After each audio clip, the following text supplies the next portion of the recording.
rappers and music producers. It's Curtis King at CurtisKingBeats.com, and you're listening to another episode of the Curtis King Podcast.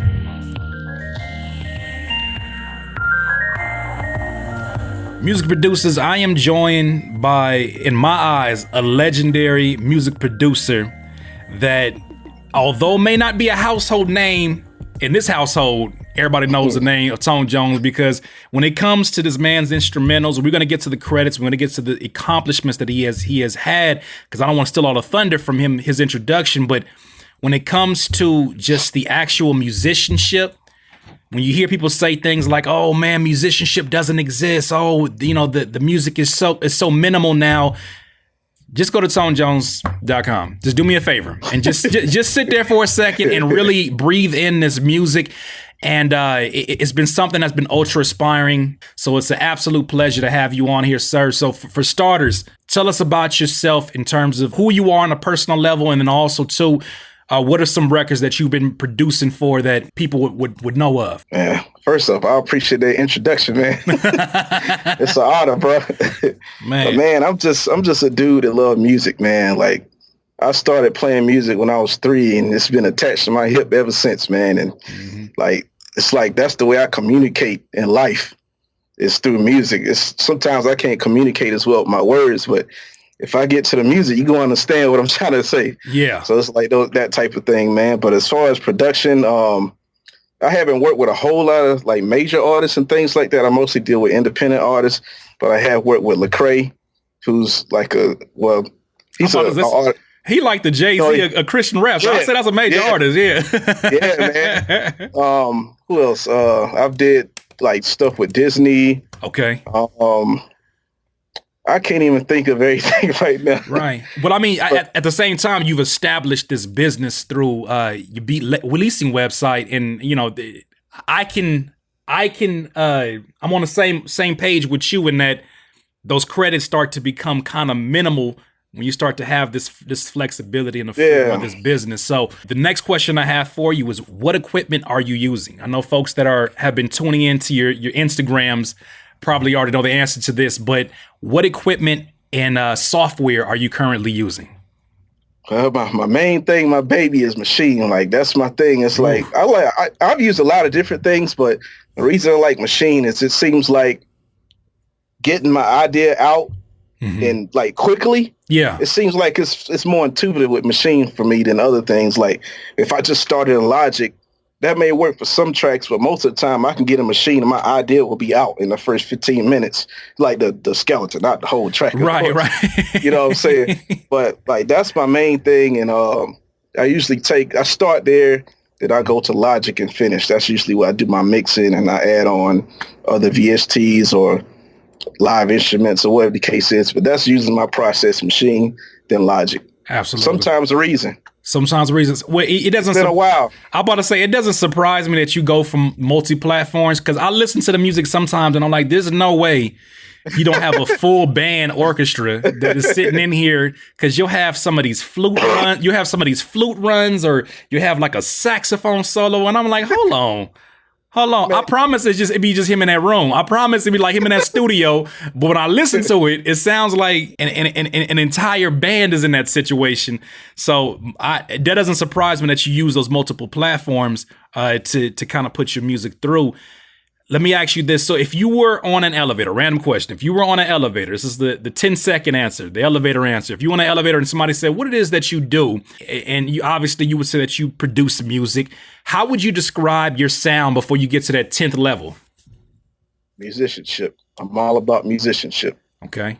Like, that's the way I would describe it. Like, just musicianship. Right. Not just tinkering. You know what I'm saying? I really like to have a full sounding piece with actual changes in musicianship. Yeah, I don't know if that's the correct answer. No, that's the one. That's the one. Like, the beautiful thing about it is it always presents very unique answers, and that people all have like their own perception of their sound, and then the general audience will have this entirely different perception. Like, you know, for me, I would say, you know, my music may be, you know, very soulful. They're like, nah, man, it's really anthem-like, and I'm like, I feel you, but y'all gonna get this soul within his music too.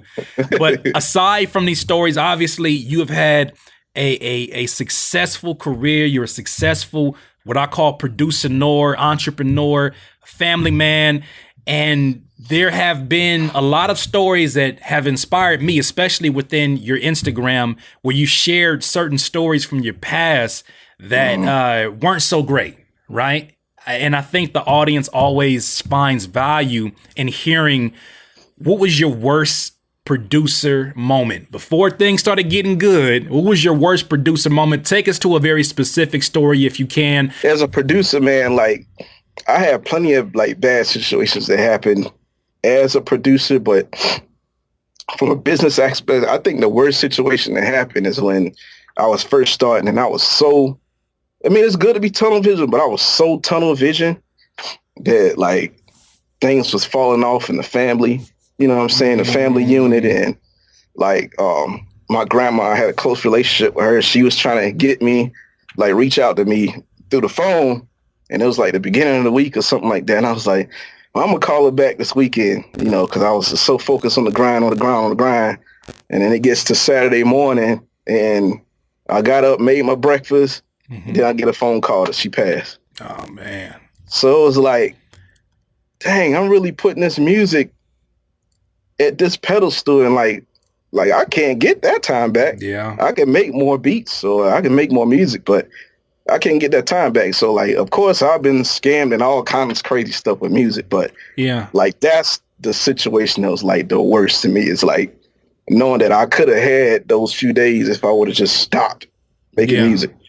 Yeah, I understand that on a very personal level. In that there was a song that I made called Can I Vent Part 2, and I speak about, you know, really being out here, and you know, this is part of the nature of the business, is spending time away from family. Part of the nature of the business is you don't know what your time is going to be from time to time, especially as a producer. If you're a producer that is in demand, studio session, there's really no cutoff. There's no like clock out time. You know, if you work for a company, you can clock out, and you know, you can tell your coworkers, don't call me about no work, it's done. But when the music, you're always on.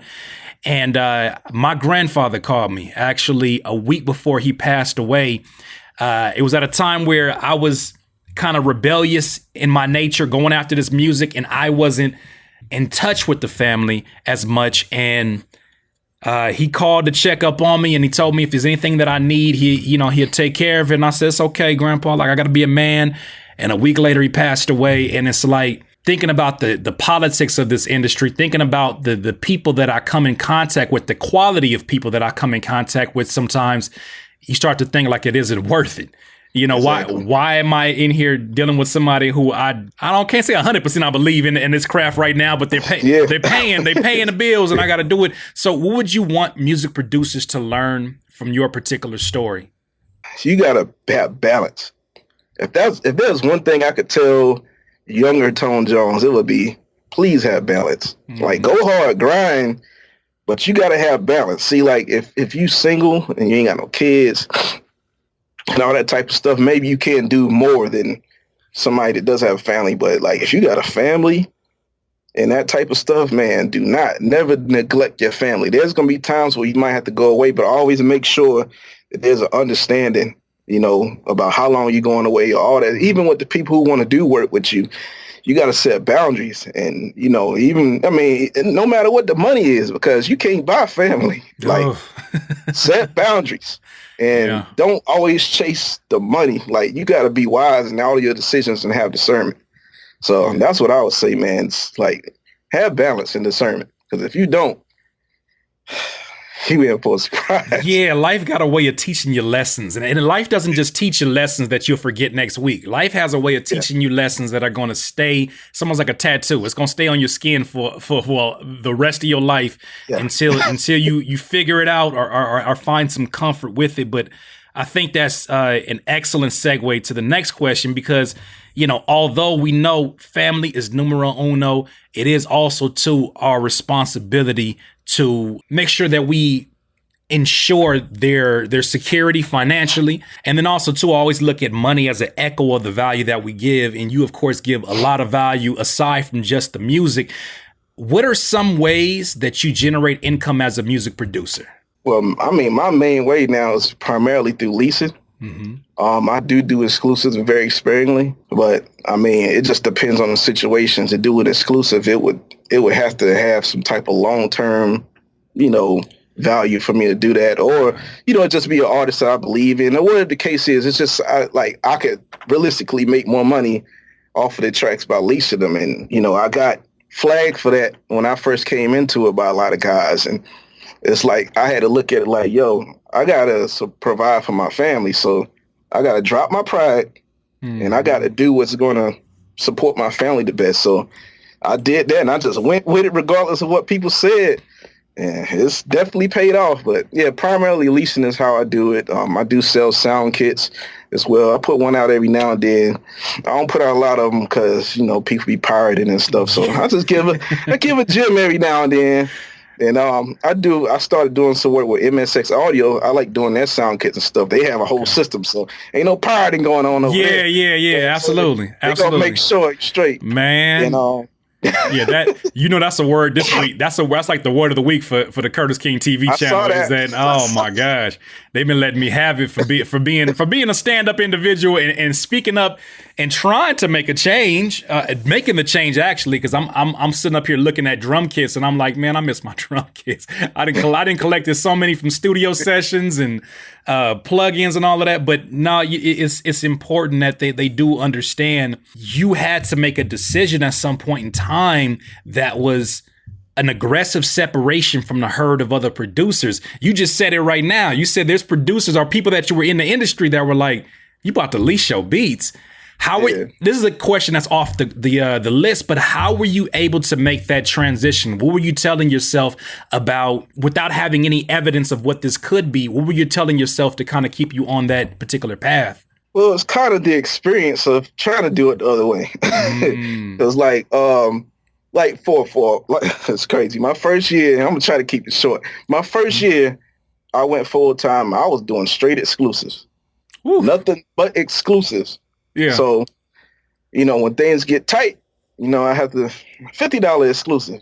Yeah. Sometimes $25 exclusive.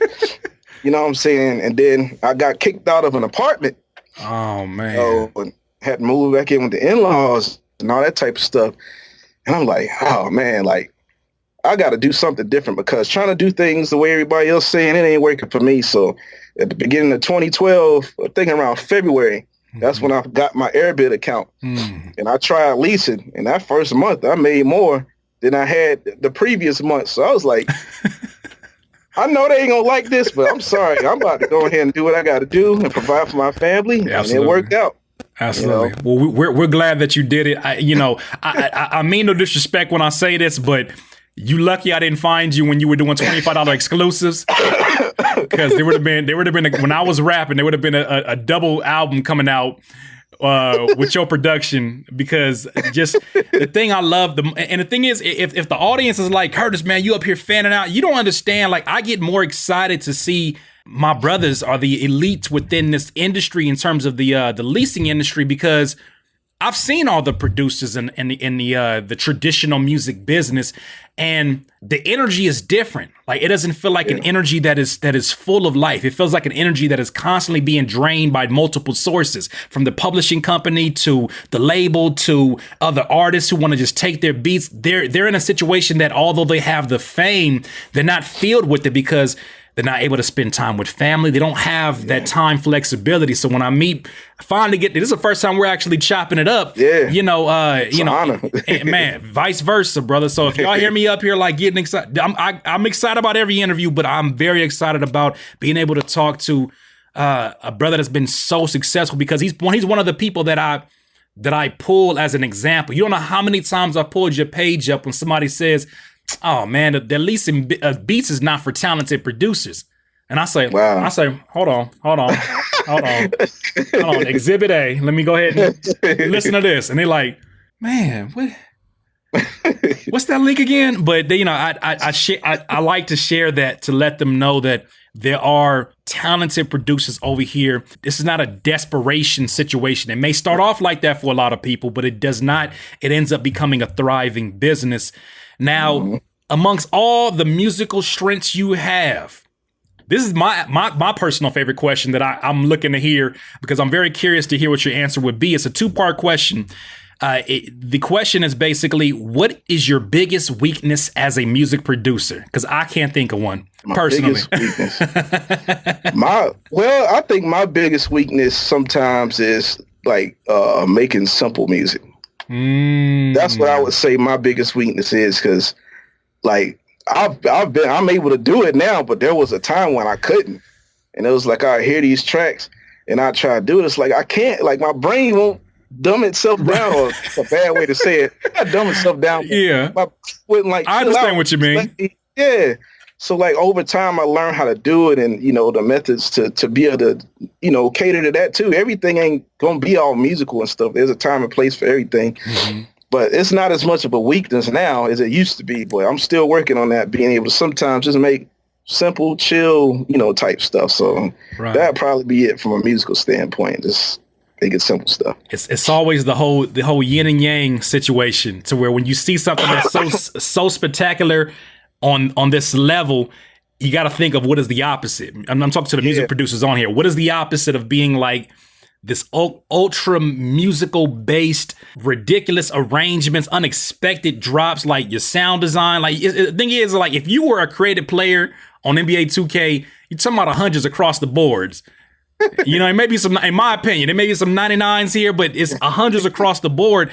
But that is the opposite of what it means to sort of be in that we are in a time period where artists are looking for music that doesn't steal the show from them sometimes. You know what I mean? And I have that problem, not in the same way that you may have it, because the musicianship is just ridiculous.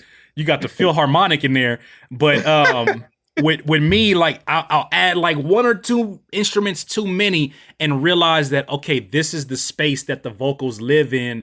I need to be able to take that out and let that be the vocal space. Aside from that, though, what do you think is your biggest strength as a music producer? What are they calling you in? What do they need you to come into the studio for, and just you specifically? Well, that question, I actually was thinking about that recently.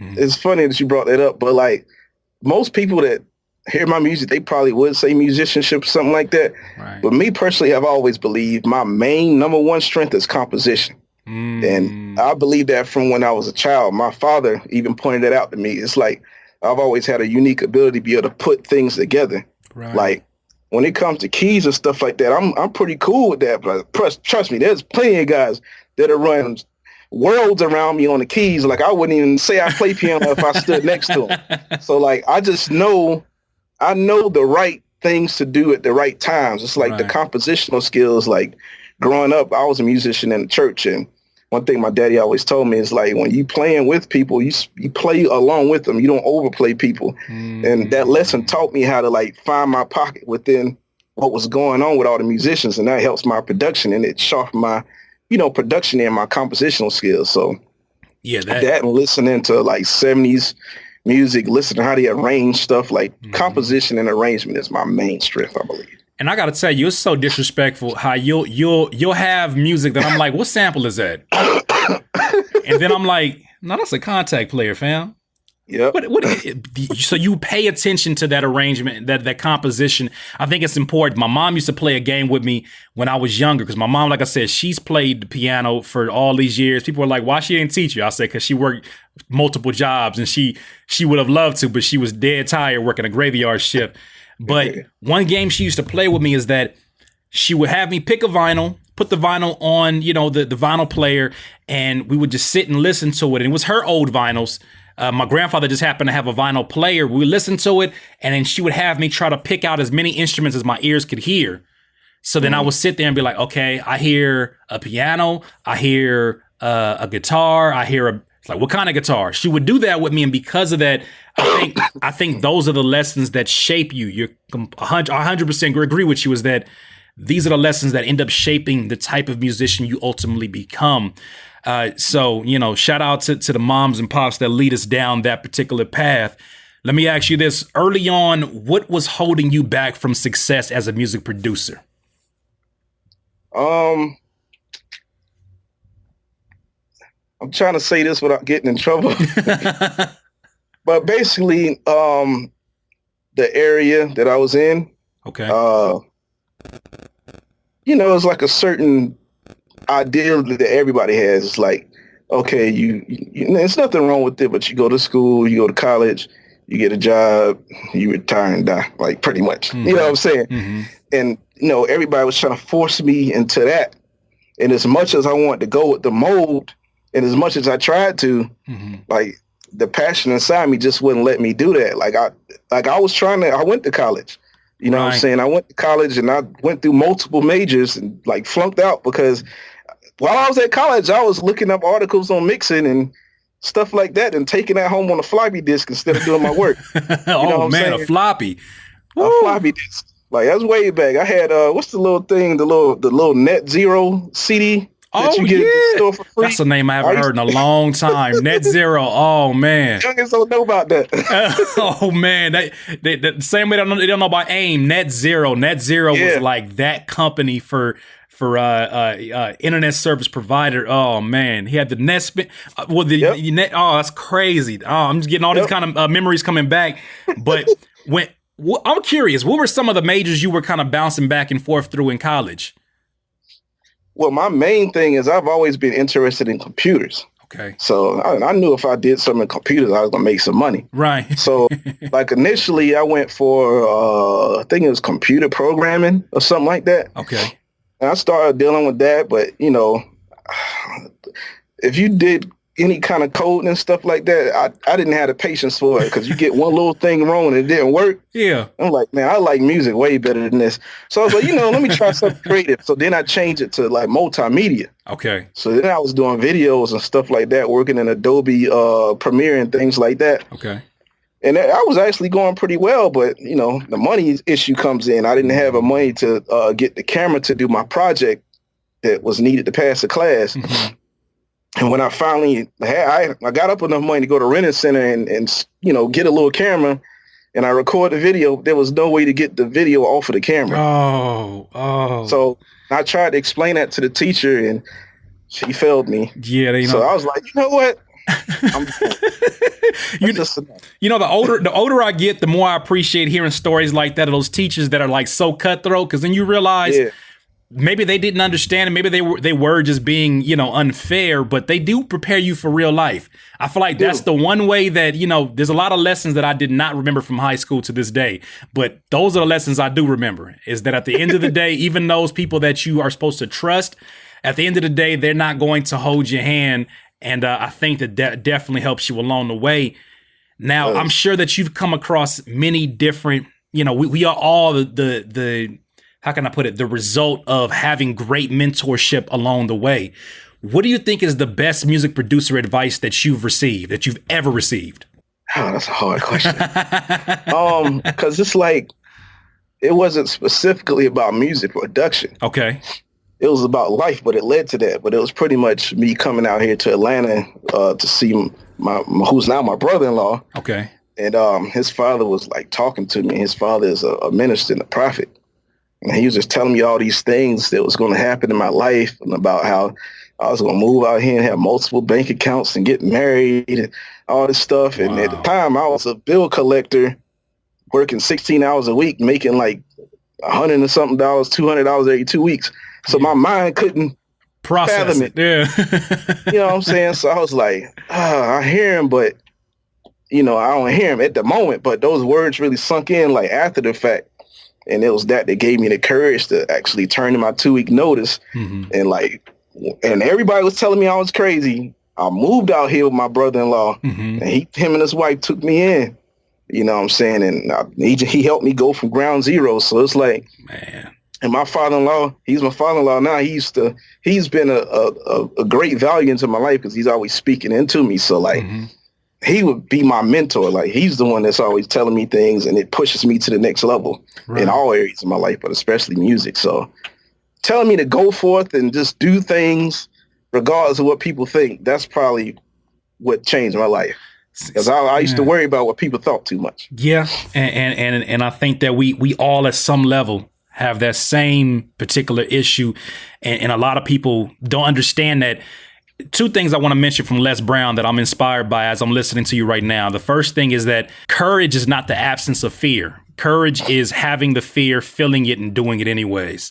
You know, so that's one. And then two, one thing he always says is that sometimes we need somebody to have a belief in ourselves that doesn't even exist within ourselves until we can muster up enough confidence within ourselves to believe it ourselves. You know what I mean? So that's important to have mentors, have people that see a vision. Now, obviously, this brother was prophesied to and given specific detail, which is, I mean, that's there is, I mean, I don't want to, I never force my religious beliefs on my audience, but I'm telling you right now, if you are in a situation where you get to talk to somebody that prophesies to your life, it will absolutely inspire you, change you. Have no idea. I had a pastor tell me one time in San Diego that I'm a forerunner, that I just go. I don't think about how we're gonna get there. I just go, and I deal with the consequences later. And he said that that's going to be the key to your ultimate success, is not making excuses for why you can't go. And I've lived by that ever since. So whoever it may be, you know, you need to, you know, listen to it and understand that everything in life is happening for you and not to you. If somebody is speaking these words to you, sometimes they got to have confidence within you that doesn't even exist within your own self. So definitely be very appreciative when that happens. What would you say is an in-studio habit that contributes to your success? Well, there's a lot of things. If I could point out one thing specifically that I try so hard to stick to, and that's kind of like, I try to recreate the environment that I had like in the early 2000s when I didn't have a cell phone and I didn't have all these distractions. I just try to produce. When I'm producing, produce. That's what I try to do. And like, that helps me. Like when I'm not hearing pings and dings on my phone every 2 minutes and all this other stuff. So like, and just like going with the vibe, you know, not trying to force it. Like whenever I try to force something, it don't turn out right. But if I just go with however I'm feeling, then that works. But I mean, that's where it comes in with not having distractions, man. So trying to keep distractions at a minimum is the number one way that I'm able to stay productive. Because when I'm distracted, it's hard for me to work. Who you telling? I didn't have to have apps on my phone that remind me how much time I've been spending on my phone.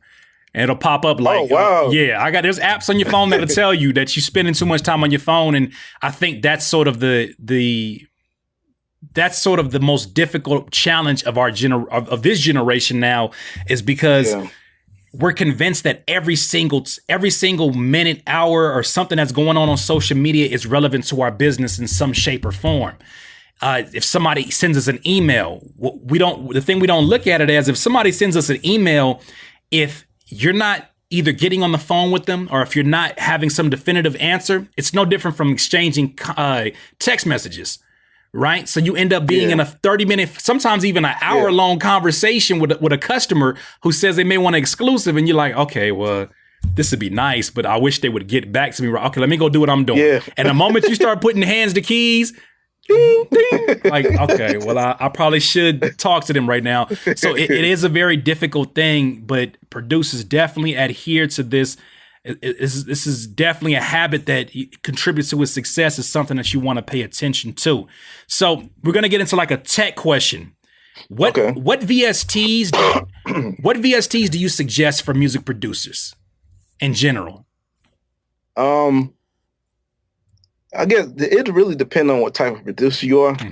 Like me personally, I love like sounds, like realistic sounds. So Contact is like my go-to most of the time, because I can get my basses, my strings, my pianos, my guitars, my whatever, horns, whatever. That and what's the other one I use? UVI. I like UVI. Okay. And like Spectrasonics, Omnisphere, Keyscapes. I haven't got Keyscapes yet, but I'm gonna get it. Yeah. And, like, stuff like that. That's the type of stuff that I like. You know, when it comes to synths, like synth VSTs, I'm not a huge VST guy with that, so I don't really have a lot of knowledge on a lot of that. But it comes to realistic sounds. If you want realistic sounds, Contact, UVI, Spectrasonics, that's the way to go. Okay. I hope you know that today officially starts the campaign to get Keyscape to sponsor Tone Jones, because it is only right. The campaign starts today. I don't Let's know. go. I don't know how we're gonna roll this out, but the campaign starts today. We need you. I need because I'm like, brother, I'm legit a fan of your music. So I need to hear the things that you do with certain. Like you had a video on your Instagram where you're running through some strings, and I'm like, what contact player is that? Oh yeah, I'm like, what? that was UVI. And I was UV. Oh man, It's a joint called Bohemian Strings. oh my god, and it's Crazy. and producers pay attention to this too. Like I appreciate you even sharing that because I wasn't. I promise you, I wasn't fishing for the player, but I am. But hold on, I am taking notes.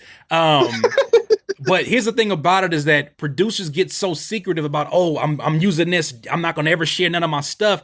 But what Willie B said last week or 2 weeks ago is that it doesn't matter if you have access to the same stuff that I do. You're not going to do the same thing that I do with it. Exactly. So that's why I always say, like, I've told producers, like within my last, within videos I've done before, my favorite VSTs and things that I've used, to me, it doesn't feel threatening to do that because at the end of the day, you're going to do something completely different than what I'm going to do. And at the end of the day, we're all making better music for the umbrella that is our genre.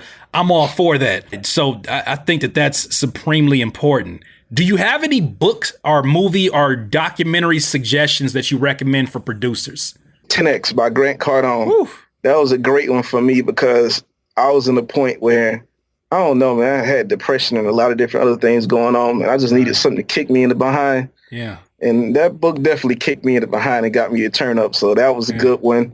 I'm pretty sure everybody saw it now with the recent Rapture series on Netflix with Just Blaze. Okay. The episode. I just watched that. That was dope. That definitely inspired me. That first one, though, oh my gosh. Oh, I still gotta listen to your book. I bought it, but I haven't listened to it yet. No, all good. I gotta listen to your book. I appreciate you, brother. It's all good. I tell you about the 10X rule. I don't know. Did you get the book or did you get the audio book? I got the audio book and the like little ebook thing. I got both of them. Okay, you got I didn't listen to the audio book yet, though. I just read the book. He's almost like the traditional like country salesman, but he's so convincing. And for those that don't know, the 10X rule is basically a book that it will energize you immediately. And the idea, the concept of it is whatever it is that you want to achieve, whether it's $100,000 times that times 10, work the amount of energy that you think it requires to get times 10, and you'll get your goal and possibly even more. But that's the way that you have to work. And I tell you, I happen to I actually accidentally got the unabridged version. For the producers out there who are not familiar with the audiobooks, the unabridged is where somebody's reading a book and then all of a sudden they just go off on a tangent in the middle of reading the book. Check that one out because you want to talk about like chapters where he's talking about like, the power of omnipresence and being in multiple places at the same time. People are talking about you here. Your work is over here. This is happening. When he talks about that, he's like, you can hear him snapping his fingers because he's like really in the moment. He's stopping. He's kind of like thinking about his ideas, rehashing it. But I think that that's so important to have things like that in your life. He has a chapter in that book called "Stop Being a Little Bee," and I just about start crying when I saw that, bro. Because you don't expect that in a textbook or something that you a business book you're listening to. Yeah. But hey, I'm telling you, get that unabridged version. It'll change the way you even view the written text even more so. I generally have this next question for producers that are pushing things out to placement, but I want to switch this particular question up. From your experience within the leasing business, if a producer's has like a catalog of about 30 beats, right? And they're getting ready to put up their first 10 beats to kind of test the market out, what do you think they should look out for? What are some characteristics of beats that you have found that have sold really well for you? Because you and I both know there's those beats that we fall in love with and we put them out there and it's like, oh, they're gonna eat it up. And then it's like crickets. And then there's that one beat where you might have like took a percentage of a time that it takes you to make that beat, right? It might be simplistic in comparison. Out of here. Why do y'all want this one? And here's the beautiful part about it. You try to duplicate that same, in a different soundscape, and it don't work the same way. That magic is not there. So what would be your suggestion of the characteristics of a winning leasing beat from your experience? For like the most consistent thing that I found for me personally, the beats that I have the most authentic emotion invested in, those are the ones that always usually work out well. So like if it's like something that really meant something to me, like I've made beats, off of like the situation with my grandmother. I remember that few beats off of that. The one she was singing on that one, correct? Oh, well, that was a long time ago. Yeah, okay. I took that one down. I couldn't, after she passed, I couldn't have that one up no more. I feel you, brother. But I put out, I forgot the name of the beat. I don't want to hold it up. But it was a beat I put out a few months back that, a lot of people resonated with. And, if I'm feeling good, like it's a beat I put out called Brighter Day. Like I was feeling like super good when I made that joint. I put it out. It's still selling even above tracks that I just put out in the last few weeks. I'm actually just put it back up to the top of the list before we had this call. It's that you gotta producers, if you're in this business, I'm sorry, but you better be prepared to be flexible with your changes. You got to make sure that you're changing that playlist and appeasing your audience and having your best foot forward and not the best foot that you think is your best foot. Your customers got a whole other perspective of what that best foot is. But I'm sorry, I didn't mean to cut you off. You were. Oh no, you good. Yeah.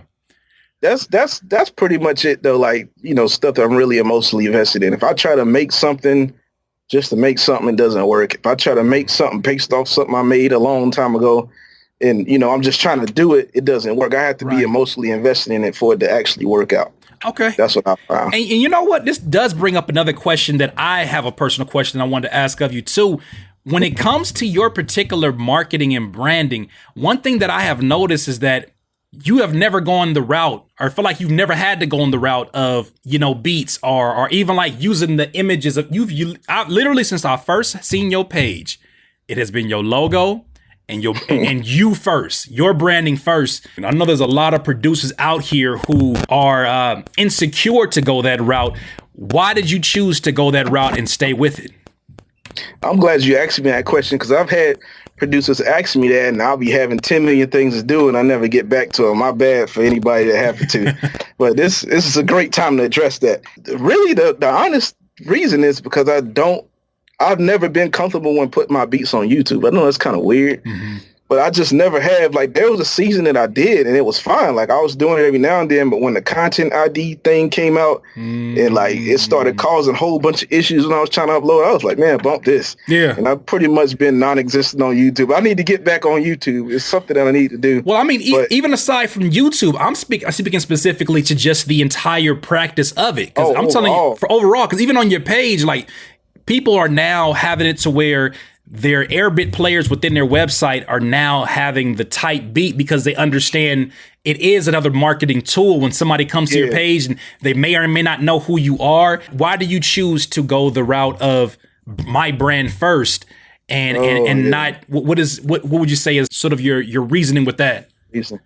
A lot of times it's because I have a hard time like put my beats in a category of an artist. That's because like I'm on Jija too, for anybody that doesn't know. Jija.com is another beat selling website. And the way they have their system set up, you have to choose 1 to 3 artists that sound like whatever beat that you have, that you put up. And that's always difficult because, it's hard for me to like put it all in one because like one part might sound like a certain artist, but one part might sound like another one. So it's like, it's easier just to not worry about it at all. Just not do it. There's been times that I've attempted to do it. And the thing is, maybe I need to commit myself to it, especially being a branded man myself. And I try to make sure that I pull people in, using whatever marketing tools that are working at the moment. But I highly respect that because to me, I feel like that is a business that has been built off of literally your own branding. 100% musicianship.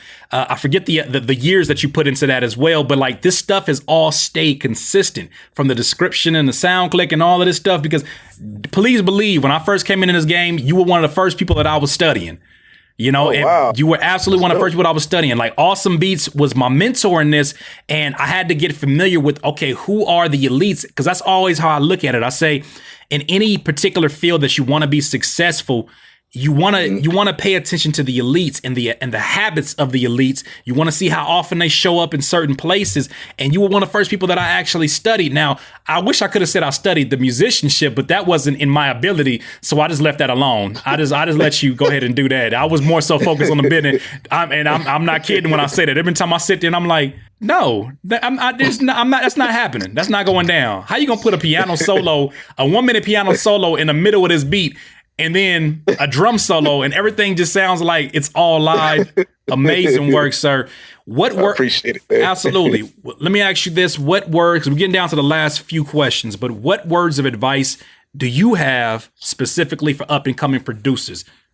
Well, this is the one that always gets me in trouble, but I'm just being honest, man. Like, focus on the craft, man. I think a lot of times now, dudes will start making beats, and like 2 months later, they want to start selling beats. And like, yo, it's like, find time, just love it first. Like, that's how I start off. Like, I've been posting stuff this week about some of my, journey and different things. Like, but I started making beats. Well, I started playing piano in '88, right. And I started making beats in '95.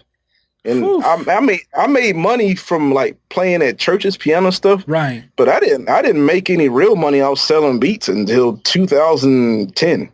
The journey. You know what I'm saying? That's 15 years after. That's the journey is real, man. Journey. And like, I wasn't even, the first time I really tried to make beats, tried to make money off selling beats, I failed. It was in 2005. I had a little 94 Taurus. I put flyers in the back of the windows. Yeah.